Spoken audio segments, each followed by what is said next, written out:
आप बाबर को आक्रांता मानते हैं कि नहीं मानते अनुराग भदौरिया?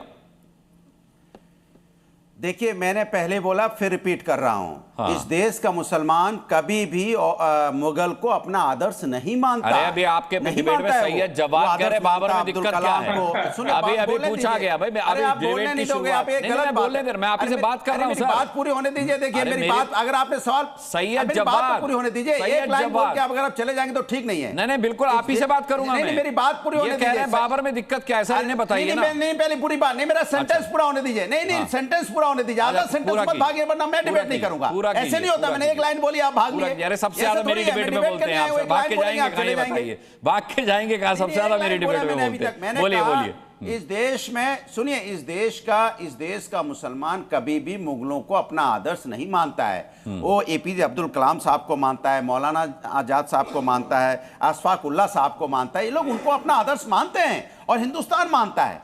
लेकिन सवाल यह है कि देश में राम का वो भी सम्मान करते हैं, वो भी राम का सम्मान करते हैं। लेकिन क्या हम उनका सम्मान नहीं कर सकते जो हमारे राम का सम्मान करते हैं, हमारे संस्कृति संस्कार का सम्मान करते हैं, हमारे देश का सम्मान करते हैं? ये मेरी भी जिम्मेदारी बनती है कि हम उनका भी सम्मान करें। तू तड़ा, ये वो फलाना, कैसे बीजेपी के प्रवक्ता शुरू हो गए। इन्होंने मुझे तू तड़ा किया, लेकिन मैंने कोई जवाब नहीं दिया। मैं जानता हूं ये आदतन है, इनकी आदत है, ये हैबिचुअल है। तू ता ते करना, तू कौन मैं कौन, ये भाषा शैली है।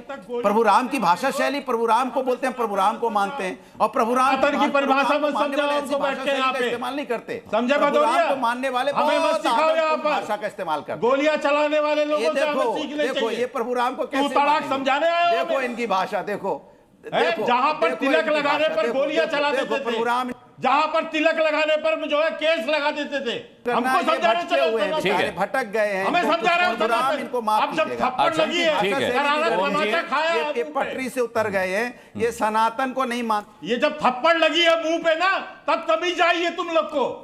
अच्छा आप ठीक, बदलने की कोशिश कर रहे हो। आज राम मंदिर बनके जब वो पूर्णता पे हुई है तो करारा तमाचा तुम्हारे मुंह पे लगा है। ठीक है। ओम जी उपाध्याय, समझाने चल रहे हैं। अच्छा मैं लाता हूं, अनुराग भदौरिया को भी लाता हूं। ओम जी उपाध्याय, एक बात और कह देना चाहता हूं, इन लोग को ये समझना चाहिए। हाँ। सनातन यदि शास्त्र की शिक्षा देता है तो सनातन शस्त्र की भी शिक्षा देता है। हाँ। और ऐसे लोग कर दूं मैं, जो राम विरोधी है, ठीक है, इनको शास्त्र ठीक है, ठीक है जी, ठीक है, ठीक है, और शस्त्र से भी ज्ञान ठीक है, ठीक है। सैयद जवाद को जोड़ना चाह रहे हैं, उसके बाद ओम जी के पास जाता हूं। ठीक है, सैयद जवाद बोलिए। नहीं, मैं अभी जो आपने बात कही, मैंने कहा मुगलों के नाम से दिक्कत है, मुगलों के इतिहास से दिक्कत है। मुगलों का एक अपना इतिहास है। हाँ। आपको अगर नहीं अच्छा लगता है, हाँ। अरे तो बाबर आपको अच्छा लगता है? अच्छा बताइए। मेरा अच्छा लगता है, नहीं लगता? मेरा हीरो कोई बाबर नहीं है, कोई तो फिर बाबरी मस्जिद भी हीरो नहीं होगी ना? नहीं, मेरे लिए एक ये बात थी कि बाबरी मस्जिद विलेन के नाम पर मस्जिद बनवा क्यों रहे हैं? यही तो अच्छा, बाबर आपके लिए विलन हो गया, लोगों के लिए विलन हो गया, हमारे लिए विलन हो गया, या उसको बना दिया गया? ठीक है। दूसरी सबसे बड़ी नहीं, बना दिया गया मतलब क्या मतलब है इसका आपको? तो अगर मंदिर तोड़े, जो आक्रांता था, जिसने हिंदुओं को मारा, जिसने टैक्स लगाए, आप क्या बात कर रहे हैं? बना दिया गया? पूरी बात और क्या चाहिए आपको? बना दिया गया, क्या मतलब है? तो फिर जिन्होंने बुद्धिस्ट को मारा, बुद्धिस्टों के मंदिर तोड़े, जैनों को मारा, उनके मंदिर, अब देखिए, अब इतिहास के ऊपर चर्चा नहीं, इतिहास के ऊपर उपाध्याय को लाता हूं, समय भी कम है। नहीं, इतिहास के ऊपर चर्चा हो, लाता हूं, आपको लाता हूं। ओम जी उपाध्याय भी नहीं बोले, उनका सम्मान रखिए। ओम जी उपाध्याय, आपका आकलन।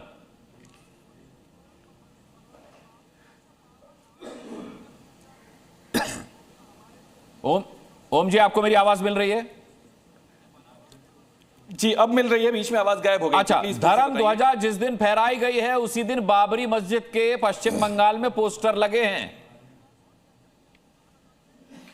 नहीं, ये तो मानसिकता, एक तो ये तो बड़ी अजीब सी मानसिकता है। क्यों कनेक्ट करना चाहिए? मैं तो बार बार कहता हूं कि किसी आक्रांता से जिसने इस देश के आत्मा को आहत किया। भाई सैयद जवाद कह रहे हैं आक्रांता था या बना दिया गया, ये तय नहीं है, इसे तय करना होगा।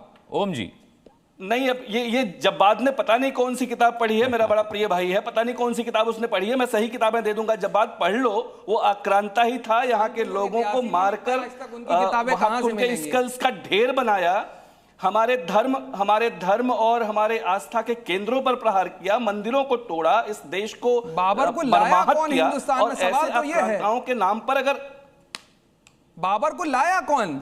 हिंदुस्तान में खुद थोड़ी ना आ गया, उसको तो बुलाया गया, लाया गया। ये तो डिबेट का और इतिहास का चर्चा का मुद्दा। इसमें हम इस साल के शुरुआत में खूब अच्छे से डिबेट कर चुके हैं और वो सारे नैरेटिव बहुत ठीक से ध्वस्त कर चुके हैं। आज समय नहीं है उस पर जाने का।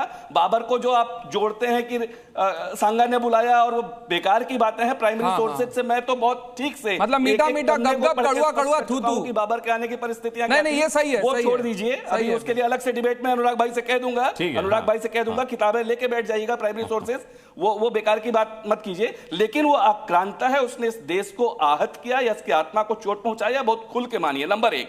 नंबर 2, आज राम मंदिर के, भव्य राम मंदिर की पूर्णता हुई है, उस पे जो धर्म ध्वजा लगी है वो उसकी पूर्णता का प्रतीक है। उस पूर्णता की बहुत शुभकामना आपको, बहुत सबको बधाई। और जो लोग कह रहे हैं भाई दलितों को और किसको, वंचितों को, सभी दलित और वंचित ही बैठे थे वहां। एक बात। दूसरी बात अनुराग भाई, आपके माध्यम से मैं अपने दर्शकों तक पहुंचाऊं कि जो सप्त मंदिर है वहां पे, उसको जरा उसका नेचर एक बार देखिए। वहां मां सबरी का मंदिर है जो जनजातीय समाज से आती हैं, वहां निसार राज का मंदिर है जो पिछड़े समाज से आते हैं, वशिष्ठ का मंदिर, विश्वामित्र का मंदिर, अगस्त का मंदिर, तुलसी का मंदिर, जो सप्त मंदिर हैं वो एक अलग ही कहानी कहते हैं। जो नैरेटिव ये गढ़ने की कोशिश हो रही है, ये बिल्कुल बकवास और बेकार की बातें हैं। इनको जरा ठीक तरीके से आप जब समझेंगे ना और थोड़ा सा मन बड़ा करेंगे, थोड़ा मन बड़ा कीजिए, तो थोड़ा सही आपको चित्र दिखाई देगा। मन से ज्यादा दिमाग बड़ा करना होगा। इस भव्य राम मंदिर के 492 वर्षों के हिंदू समाज के संघर्ष को आज पूर्णता मिली है। हजारों लाखों ने जो अपनी आत्माहुति दी, आत्म बलिदान दिया, अपने प्राणों को न्यौछावर किया, जो लाठी गोली खाएंगे, मंदिर वही बनाएंगे, आज उसकी पूर्णता का दिन है।